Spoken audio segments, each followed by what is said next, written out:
The first proof came from Megan in a way that felt too small to be real and too careful to be a mistake.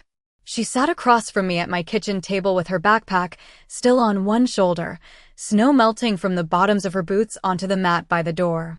Her cheeks were red from the cold, but her hands were even redder from gripping a folded sheet of paper so tightly that the edges had bent.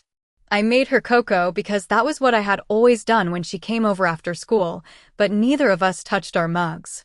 The marshmallows softened in sync while she stared at the paper in front of her. Finally, she slid it across the table. It was a printed draft of the Christmas card. Not the one I had received.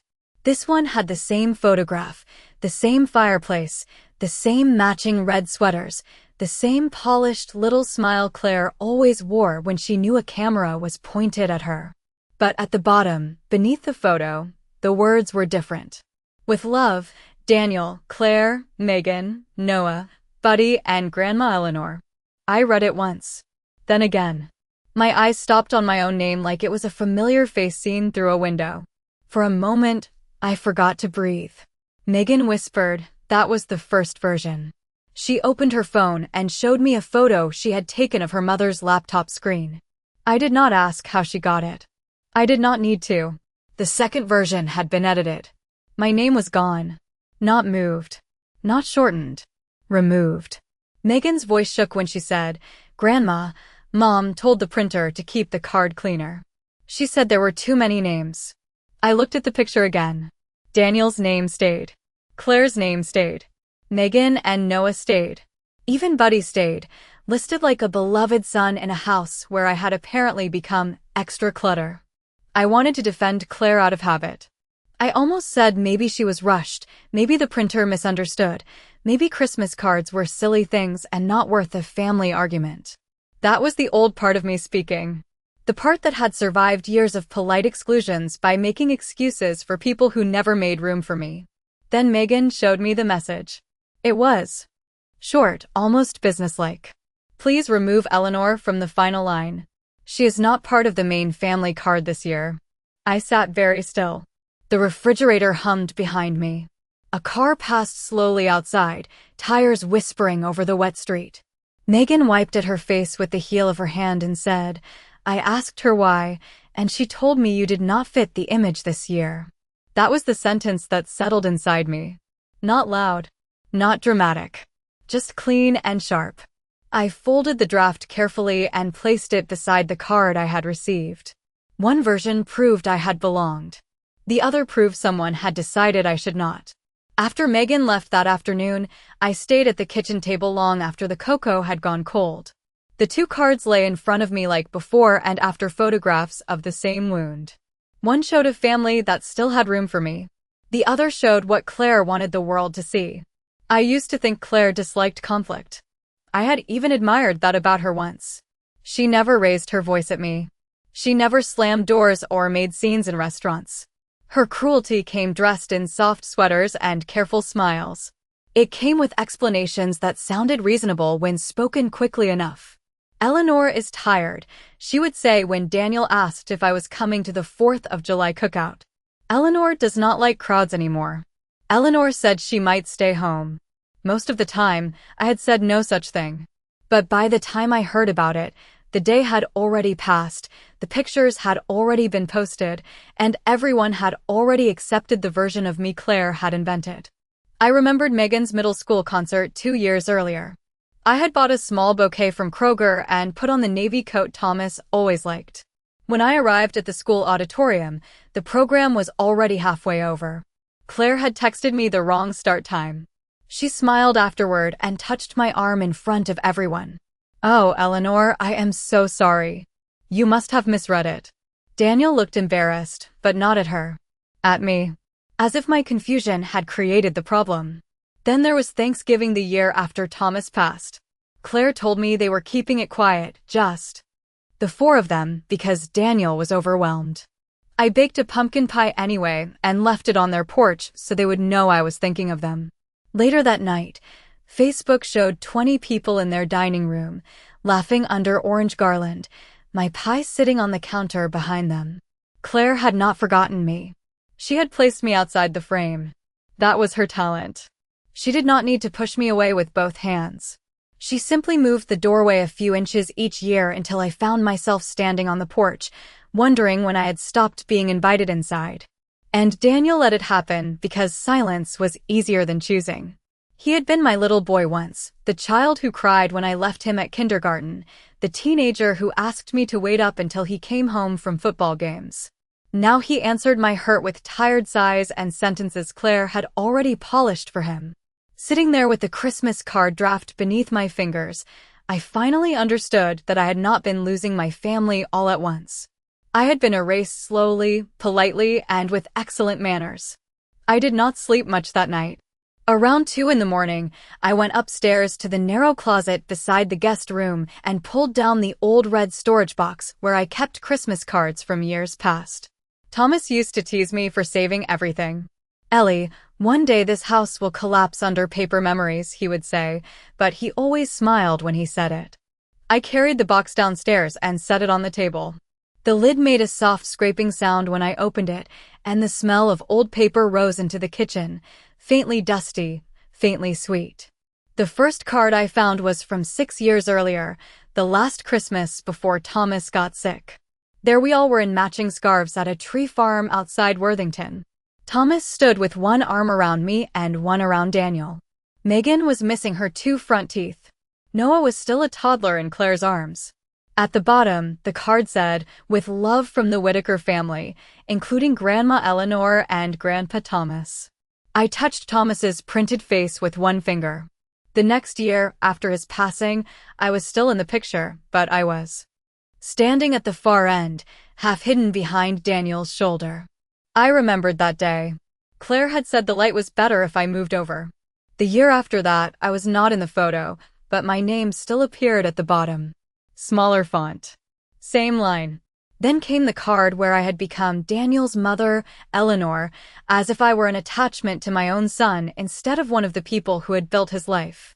Last year, my name was tucked into a corner with distant relatives from Colorado and Arizona. This year, nothing. I laid the cards in a row across the table. 5 quiet steps. Not one big betrayal. Not one dramatic moment. A careful reduction. From center. To side. To footnote. To silence. Megan came back the next afternoon after school, and I showed her the row without saying a word. She stood there with her arms folded around herself, staring at the cards like she was watching someone disappear in slow motion. "I did not notice," she whispered. I said, "Neither did I." That is why it worked. She pulled out her phone and started taking pictures of each card. Not angrily. Carefully.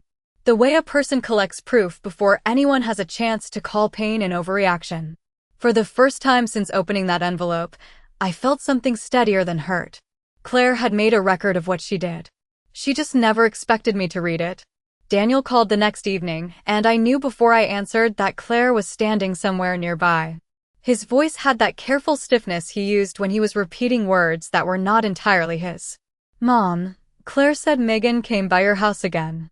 I looked at the row of old Christmas cards still spread across my table. I had not put them away. Not yet. "She did," I said. She was upset. There was a pause, then a small sigh. She is 16. Everything feels bigger at that age. I almost smiled, but there was no warmth in it. For years, that had been the family method. Make the person who noticed the problem sound emotional, confused, too sensitive. I asked, "Did she tell you why she was upset?" Another pause. I heard a door close in the background, then Claire's voice, low and sharp, saying something I could not make out. Daniel cleared his throat. "It is just a Christmas card, Mom. Claire says there was not enough space for every name, and she did not mean anything by it." I looked down at Buddy's printed name on the card. 5 letters. Plenty of space for a dog. Not enough for the woman who had raised Daniel, sat beside his hospital bed when he had pneumonia in 2nd grade, worked double shifts at the library when Thomas's construction business slowed down, and saved every school photo in albums no one opened anymore. "Daniel," I said quietly, "was there enough space for Buddy?" He did not answer. That silence told me more than any apology would have. Then Claire came onto the line, bright and smooth as polished glass. Eleanor, I really hate that this has been turned into something unpleasant. Christmas is stressful enough without everyone picking apart stationery. I press my palm flat against the table. Stationery does not remove a person by itself. Her laugh was small. Controlled. You know that is not fair. We were just trying to keep the card focused on the household. I looked at the draft Megan had brought me, the one where my name had been included before Claire crossed me out of the family. Then say that plainly, I told her. Say I am not household. Say I am not family enough for the card. The line went quiet. For once, Claire did not have a soft sentence ready. Daniel finally said, Mom, please do not make Christmas difficult. I closed my eyes. There it was. Not please tell me what happened. Not I am sorry you were hurt. Just please stay quiet so the table looks peaceful. I opened my eyes and said, No, Daniel. I am not making Christmas difficult. I am simply no longer pretending it has been easy. Then I ended the call before either of them could teach me how to accept being erased politely. The next morning, I drove to the law office where Thomas and I had signed our wills nearly 8 years earlier. The building sat on a quiet street near downtown Columbus, between a dentist's office and a small accounting firm with faded gold lettering on the window. I had not been there since the week after Thomas's funeral, when I was too numb to understand half. The papers placed in front of me. Richard Caldwell met me at the door himself. He was older now, thinner through the shoulders, but his eyes still carried that careful kindness I remembered. Eleanor, he said, taking both my hands for just a moment. I wondered when you might come in. That sentence made something in me tighten. He led me into his office, where the blinds were half open and the desk smelled faintly of lemon polish. I sat across from him with my purse in my lap and the Christmas cards stacked inside a manila envelope. I did not cry when I told him. I did not raise my voice. I laid the cards out in order, one by one, across his desk. Center. Edge. Missing from the photo. Smaller name. No name.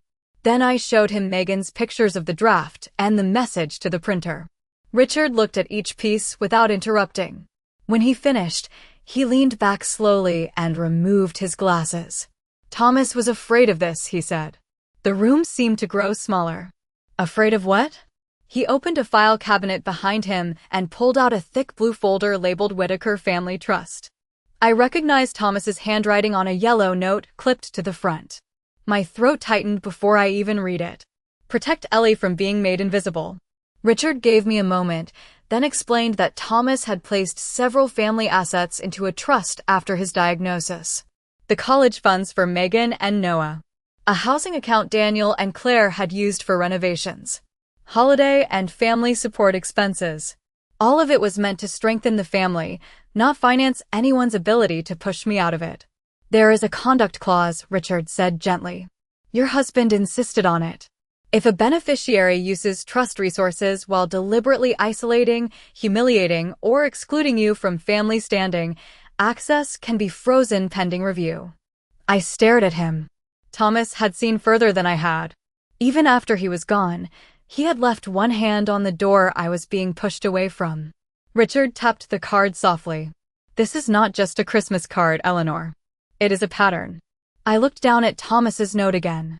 For the first time in years, I did not feel like an unwanted guest in my own family. I felt like a woman whose name still had weight. Richard did not ask me what I wanted to do right away. That was one of the reasons Thomas had trusted him. He let silence sit in the room until I was ready to fill it.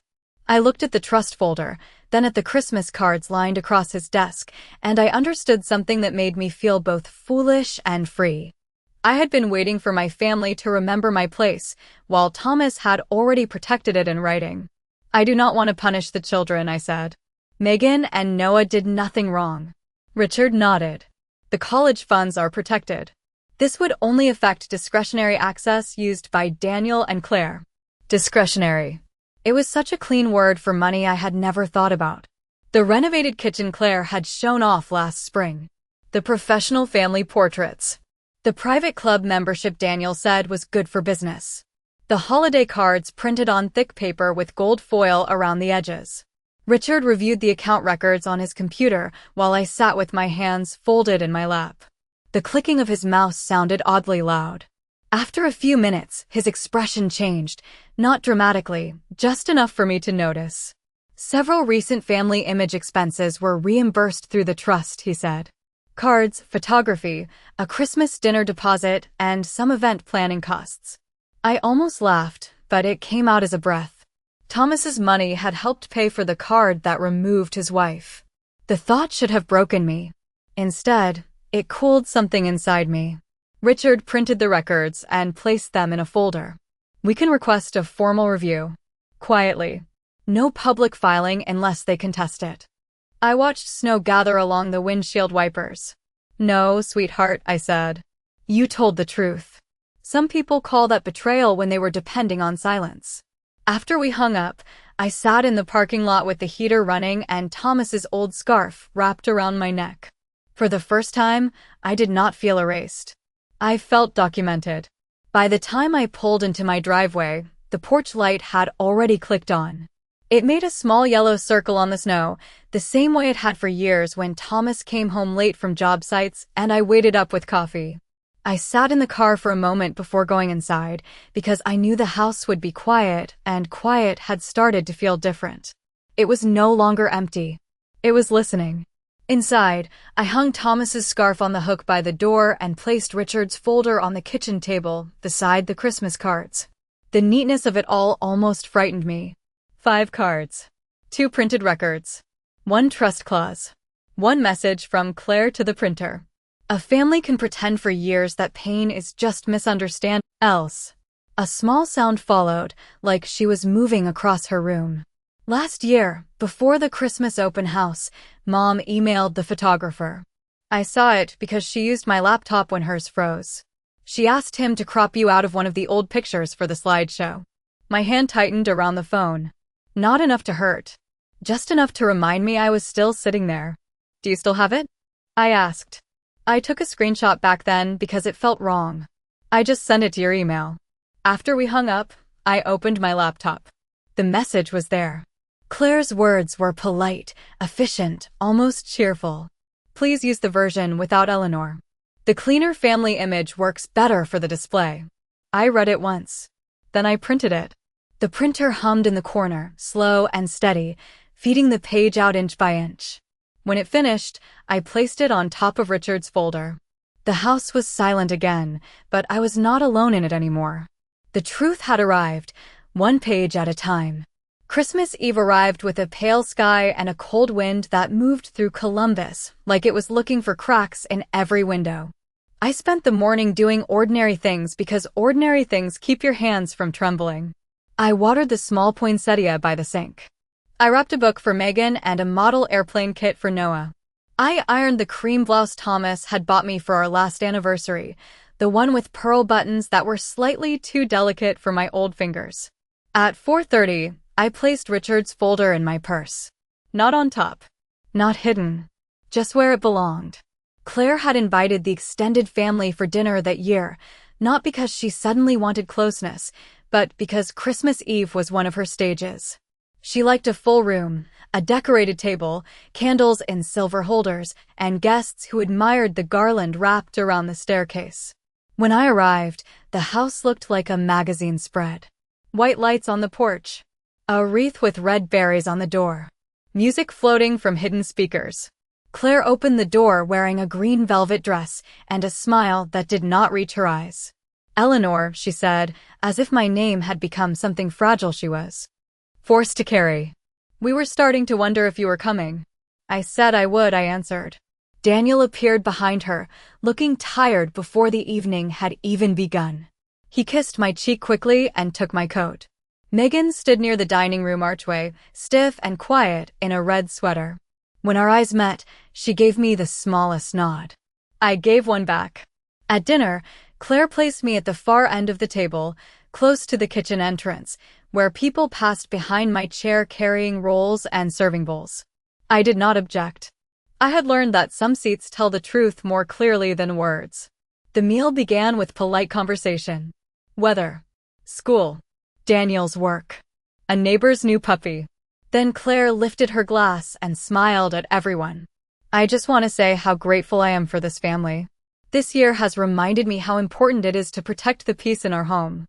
Protect the peace. Megan set down her fork. The sound was small, but everyone heard it. She reached into the side pocket of her chair and placed the Christmas card in the center of the table. Then why did you remove Grandma from it? The room went still.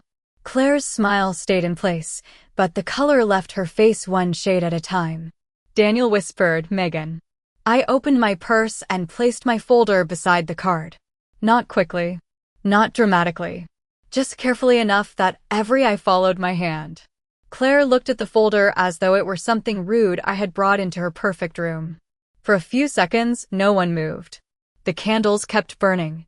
The music kept playing softly from the living room. A spoon rested against the edge of a serving dish, silver against white porcelain, and that tiny ordinary detail made the silence feel even larger. Claire recovered first. She always did. Removed. The printer message. The email to the photographer. The trust records showing reimbursement for the cards, the portraits, and the dinner deposit from Thomas's family trust. Claire's fingers tightened around her napkin. This is ridiculous, she said, but her voice had lost its polish. You brought paperwork to Christmas dinner? I looked at her calmly. No. You brought my husband's money into the work of erasing me. I brought the receipt. Daniel picked up the page from Richard Caldwell's office and read slowly. I watched his face change as the words found him. Not all at once. First confusion. Then disbelief. Then the kind of shame that arrives late and has nowhere graceful to stand. Claire, he said quietly, you used the trust for this? She turned toward him. For family expenses. That is what it is for. Family expenses, I repeated. For a card that said I was not family enough to name. Across the table, Aunt Linda lowered her eyes. Noah looked scared and confused, and Megan reached for his hand under the table. I softened my voice for him, not for Claire. Noah, sweetheart, this is not your fault. Claire stood, then sat back down when no one followed her lead. You are twisting everything. Eleanor has been lonely since Thomas passed, and now she is making us all responsible for it. There it was. The old trick. Turn neglect into my neediness. Turn proof into drama. Turn cruelty into my loneliness. I slid the last page across the table to Daniel. It was Richard's notice of formal review. The discretionary accounts are frozen pending examination, I said. Megan's and Noah's college funds are untouched. This is dinner, carrying my coat like a man who had suddenly remembered how heavy small failures can become. On the porch, under the white lights Claire had wrapped around the railing, he said, Mom, I did not know it had gone this far. I looked at him for a long moment. Snow rested on his hair the way it had when he was a boy, coming inside after sledding with red cheeks and wet mittens. I wanted to reach for that boy. I wanted him to still exist. But mothers can love their sons and still refuse to be buried under their excuses. You knew enough to look away, I said. He lowered his eyes. I did not say it cruelly. Cruelty had already done enough in that family. I drove home through quiet streets, past houses glowing with Christmas trees and front windows full of paper stars. My own house was dark when I arrived, except for the porch light. For once, it did not feel lonely. It felt like mine. 2 weeks later, a new card arrived in the mail. The envelope was addressed in Megan's handwriting, round and careful, with a small snowflake drawn beside the stamp. Inside was a photograph of the two of us standing in my living room beside the little tree I almost did not put up that year. Megan had set the timer on her phone and made me laugh right before it clicked. My silver hair was loose around my shoulders. Her arm was linked through mine. Stopped wanting it. A woman who helped build a family does not need permission to belong. And if someone tries to erase her name, she can always write it again in a place no one else controls.